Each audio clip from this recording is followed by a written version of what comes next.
Hello बच्चों, welcome to our channel effective learning with doctor Hitesh Mahajan. आज हम एक नया चैप्टर शुरू करने वाले हैं जिसका नाम है कंट्रोल एंड कोऑर्डिनेशन। इस चैप्टर में हम लोग पढ़ेंगे कि कैसे हमारे वेरियस बॉडी पार्ट्स एक दूसरे के साथ कोऑर्डिनेट करते हैं और कैसे हमारा ब्रेन हमारे वेरियस बॉडी पार्ट्स को कंट्रोल करता है और बड़ी सारी इंपॉर्टेंट चीज़ें हम इस चैप्टर में पढ़ने वाले हैं। लेकिन चैप्टर स्टार्ट करने से पहले जिन लोगों ने अभी तक हमारा चैनल सब्सक्राइब नहीं किया है तो do subscribe our channels and share it with your friends, with your relatives. It is totally a free educational platform क्योंकि सबको समझ आना चाहिए, यही हमारा मोटो है। Let's start our chapter whose name is control and coordination। तो देखो बच्चों, ये अभी आपकी स्क्रीन में एक स्ट्रक्चर आपको दिख रहा होगा। इस स्ट्रक्चर को बोलते हैं ब्रेन।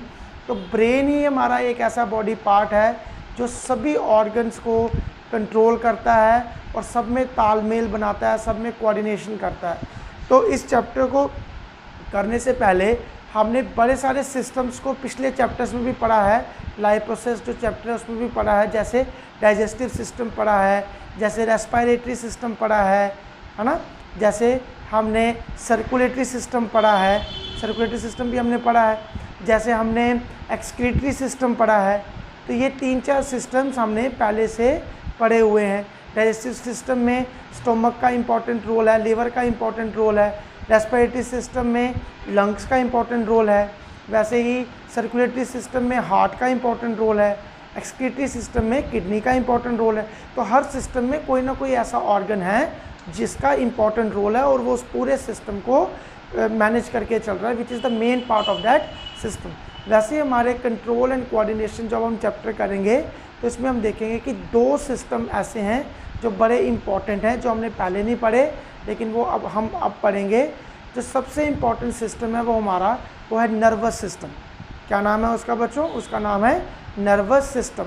नर्वस सिस्टम ही एक ऐसा सिस्टम है जो बाकी सारे सिस्टम्स को कंट्रोल करके रखता है और जो मेन ऑर्गन इसमें इन्वॉल्व है वो ब्रेन है। तो मैं कह सकता हूँ कि brain is the master organ of our nervous system, ठीक है।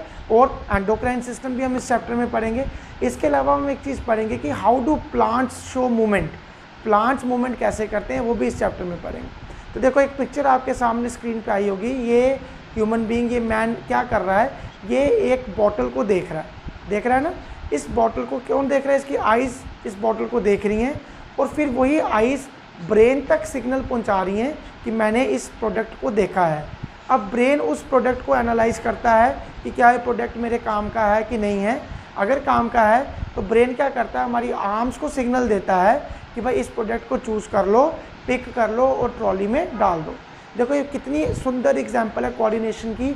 एक ही एग्जाम्पल में हमारी आइज़ भी काम कर रही हैं, हमारी आर्म्स भी काम कर रही हैं, हमारे हैंड भी काम कर रहे हैं। और कौन कंट्रोल कर रहा है इसको? ब्रेन।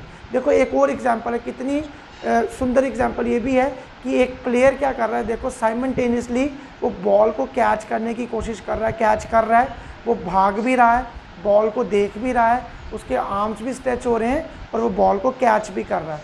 तो it is also a very good example of coordination, how our body coordinate. और कैसे कोऑर्डिनेट कर रही है? Because of our brain. हमारा ब्रेन ही इसके आइज़ को, इसके हैंड्स को, इसकी आर्म को, इसके लेग्स को कोऑर्डिनेट कर रहा है कि एक साथ चलो और उस बॉल को क्या करो? कैच करो। तो इस तरह से हमारा ब्रेन जो है वो कोऑर्डिनेट करता है, ठीक है जी। देखें, आगे चलते हैं हम लोग। आपके सामने दोबारा से स्क्रीन दिख रही होगी। ये जो स्क्रीन में 3 पिक्चर्स हैं बेसिकली, सबसे पहली ये तीनों पिक्चर हमें दिखाती हैं कि हम लोग ग्रोथ कैसे करते हैं, हम लोग मूवमेंट्स कैसे करते हैं। तो मूवमेंट चाहे प्लांट्स हो चाहे एनिमल्स हो, बोथ शो मूवमेंट। 2 तरह की मूवमेंट होती हैं, एक ग्रोथ मूवमेंट और एक non growth movement. For example, सबसे पहली जो पिक है उसमें आप देख रहे हो कि सीड से प्लांट बन रहा है ना। हम लोग सीड लगाते हैं और सीड से क्या बन जाता है? प्लांट बन जाता है। इसका मतलब plants also show growth movement, वो ग्रो कर रहे हैं। पहले सीड था, फिर सीडलिंग बना, फिर प्लांट बना। वैसे ही सेकंड पिक्चर देखो, इस प्लांट का नाम है, हमने सबने इसके बारे में सुना है, इसका नाम है टच मी नॉट प्लांट। जैसे हम इसको टच करते हैं, इसकी लीव को टच करते हैं तो ये फोल्ड हो जाती है। मतलब ये भी क्या कर रहा है? मूवमेंट शो कर रहा है, लेकिन ये ग्रोथ मूवमेंट नहीं है, ये बढ़ नहीं रहा है, ये ग्रो नहीं कर रहा है, लेकिन अपनी जगह पे ही रह के मूवमेंट कर रहा है। और वैसे ही एनिमल्स हैं, हम लोग भी दोनों तरह की मूवमेंट शो करते हैं, ग्रोथ मूवमेंट भी करते हैं। ग्रोथ मूवमेंट का मतलब हम लोग भी छोटे से बड़े होते जाते हैं, है ना।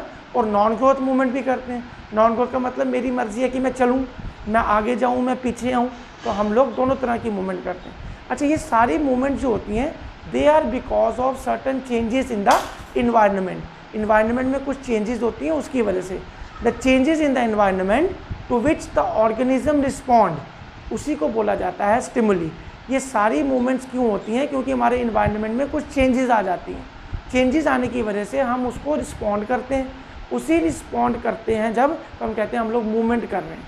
और ये जो एक्सटर्नल फैक्टर्स हैं जिसकी वजह से हम मूवमेंट कर रहे होते हैं, इनको बोला जाता है स्टिमुलस या stimuli. It can be heat, it can be cold, it can be rain, कोई भी एक्सटर्नल फैक्टर हो सकता है जिसकी वजह से हम लोग क्या करते हैं, रिस्पॉन्ड करते हैं। सर्दियों में हम स्वेटर डाल लेते हैं, गर्मियों में हम हाफ शर्ट डाल देते हैं, तो मतलब हम रिस्पॉन्ड कर रहे हैं, है ना।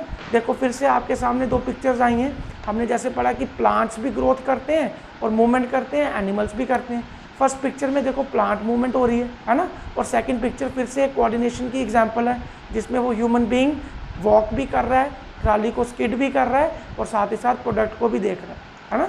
लेकिन ये दोनों मूवमेंट्स अलग अलग तरह की हैं, ठीक है। दोनों प्लांट्स और एनिमल्स मूवमेंट तो शो करते हैं या ग्रोथ तो शो करते हैं, कोऑर्डिनेशन तो करते हैं, लेकिन there is a lot of difference. For example plants जो हैं they do not have any nervous system, any specialized nervous system. उनमें कोई भी नर्वस सिस्टम ह्यूमन बींग्स की तरह या एनिमल्स की तरह नहीं होता। सेकंड बात क्या है, प्लांट्स कैन नॉट मूव। आप कभी नहीं देखोगे कि प्लांट एक जगह से दूसरी जगह पे चला गया, है ना। क्या? क्योंकि वो कैसे सॉइल के साथ जुड़ा हुआ बाय इट्स रूट्स। फिर वो रिस्पॉन्ड कैसे करते हैं? वो रिस्पॉन्ड करते हैं by chemical messengers, by chemicals. उन केमिकल्स को बोला जाता है प्लांट हार्मोन्स। तो हम कह सकते हैं कि प्लांट्स कैसे कोऑर्डिनेशन करते हैं, बाय प्लांट हार्मोन्स।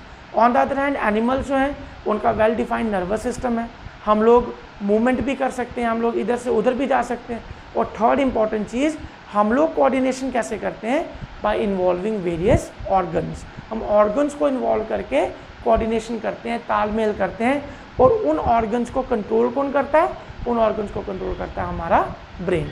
आपको समझ आ गई? जैसे ब्रेन ही इसको कंट्रोल कर रहा है, इसकी लेग्स को कि तू वॉक कर, आर्म्स को बोल रहा है कि तू ट्राली को स्किड कर, और आइज़ को बोल रहा है उस बॉटल को देख। तो ब्रेन क्या कर रहा है? हमारे वेरियस बॉडी पार्ट्स को कोऑर्डिनेट कर रहा है। आई होप आपको यहाँ तक सारी बातें क्लियर हो गई होंगी कि नर्वस सिस्टम में एनिमल्स का वेल डिफाइंड नर्वस सिस्टम है, लेकिन प्लांट्स का वेल डिफाइंड नर्वस सिस्टम नहीं है। लेकिन तब भी प्लांट्स मूवमेंट शो करते हैं, प्लांट्स ग्रोथ शो करते हैं बिकॉज ऑफ प्लांट हार्मोन्स, और एनिमल शो करते हैं बिकॉज ऑफ देयर ऑर्गन्स। तो सबसे पहले आओ फर्स्ट टॉपिक हम इस चैप्टर का पढ़ते हैं, जिसका नाम है कोऑर्डिनेशन इन एनिमल्स। तो जैसे मैंने पहले भी बताया, जो कोऑर्डिनेशन इन एनिमल्स है इसके लिए दो इंपॉर्टेंट सिस्टम इन्वॉल्व हैं। एक है नर्वस सिस्टम और एक है एंडोक्राइन सिस्टम। हमने दोनों को बड़ी डिटेल में पढ़ना है, अभी जस्ट हम इसकी इंट्रोडक्शन करेंगे। तो नर्वस सिस्टम एक ऐसा सिस्टम है which is composed of specialised cells. जी हाँ बच्चों, ये कुछ खास तरह के सेल से बना होता है, उसका नाम है न्यूरॉन्स। क्या नाम है? न्यूरॉन्स। अब हमें पता है हमारी body is made up of cells. Cells combine करते हैं तो टिश्यू बनाते हैं, टिश्यू कंबाइन करते हैं ऑर्गन बनाते हैं, ऑर्गन कंबाइन करते हैं ऑर्गन सिस्टम बनाते हैं, और ऑर्गन सिस्टम से ही ऑर्गेनिज्म बन जाता है, बॉडी डेवलप हो जाती है सारी। तो इसका मतलब हमारा जो नर्वस सिस्टम है वो भी किसी न किसी सेल से बना है। उन सेल्स का नाम होता है न्यूरॉन्स, और यहाँ इनको हम बोलते हैं नर्व सेल्स। कुछ भी बोल सकते हैं, न्यूरॉन्स या नर्व सेल्स। अब ये क्या करते हैं? न्यूरॉन्स का क्या फंक्शन है? दे सेंड इलेक्ट्रिकल सिग्नल्स, जिनको हम बोलते हैं नर्व इम्पल्स। क्या बोलते हैं? Nerve impulse. मान लो जैसे मैंने एग्जांपल बताई थी कि हम लोग क्या कर रहे हैं, वो कैचर, वो जो प्लेयर है वो लेग्स भी चला रहा है, वो आर्म्स भी चला रहा है, वो हैंड भी चला रहा है, वो आइज़ भी चला रहा है ना। तो सबको कौन कोऑर्डिनेट कर रहा है? सबको ब्रेन कोऑर्डिनेट कर रहा है। अब ब्रेन कर कैसे रहा है? ब्रेन सिग्नल भेज रहा है, ब्रेन नर्व इम्पल्सिस भेज रहा है हमारी आर्म्स को, हमारी लेग्स को, हमारी आइज़ को। तब जाके वो जो प्लेयर है वो क्या कर रहा है? वो बॉल को कैच कर पा रहा है, ठीक है। वैसे ही दूसरा सिस्टम है एंडोक्राइन सिस्टम। एंडोक्राइन सिस्टम बना होता है स्पेशलाइज्ड स्ट्रक्चर से, जिनको बोलते हैं ग्लैंड्स। क्या बोलते हैं? ग्लैंड। नर्वस सिस्टम बना होता है न्यूरॉन से, और एंडोक्राइन सिस्टम बना होता है ग्लैंड से। अब ग्लैंड्स क्या चीज़ हैं, जैसे मैं आपको एग्जांपल बताता हूँ। हमारे माउथ में स्लाइवरी ग्लैंड्स होते हैं। स्लाइवरी ग्लैंड्स क्या रिलीज़ करते हैं? स्लाइवा रिलीज़ करते हैं। हमारे स्टोमक में गैस्ट्रिक ग्लैंड्स हैं। गैस्ट्रिक ग्लैंड्स क्या रिलीज़ करते हैं? गैस्ट्रिक जूस एक्सक्रीट करते हैं। तो ग्लैंड ऐसा टिश्यू होता है, ऐसा पार्ट होता है ऑर्गन का, या ऑर्गन भी कह सकते हैं उसको हम, जो कुछ ना कुछ सिक्रीशन करता है, जो रिलीज़ करता है। और ये जो एंडोक्राइन ग्लैंड्स हैं, ये क्या रिलीज़ करते हैं? They release hormones. क्या रिलीज़ करते हैं? हार्मोन्स रिलीज़ करते हैं। तो नर्वस सिस्टम में नर्व सेल्स हैं, एंडोक्राइन सिस्टम में एंडोक्राइन ग्लैंड्स हैं। जो नर्व सेल्स हैं, दे रिलीज़ इलेक्ट्रिकल सिग्नल्स, जिनको नर्व इम्पल्स बोला जाता है। और एंडोक्राइन सिस्टम में एंडोक्राइन ग्लैंड्स हैं, दे रिलीज केमिकल सिग्नल्स, जिनको हार्मोन बोला जाता है। तो stay tune to our channel guys. इसका अगला टॉपिक हम नेक्स्ट वीडियो में डिस्कस करेंगे। तो please stay tune to us. और जिन्होंने अभी तक हमारे चैनल को सब्सक्राइब नहीं किया है, वो प्लीज़ इसे सब्सक्राइब करें। वीडियो पसंद आए तो लाइक करें, शेयर करें, कमेंट करें। थैंक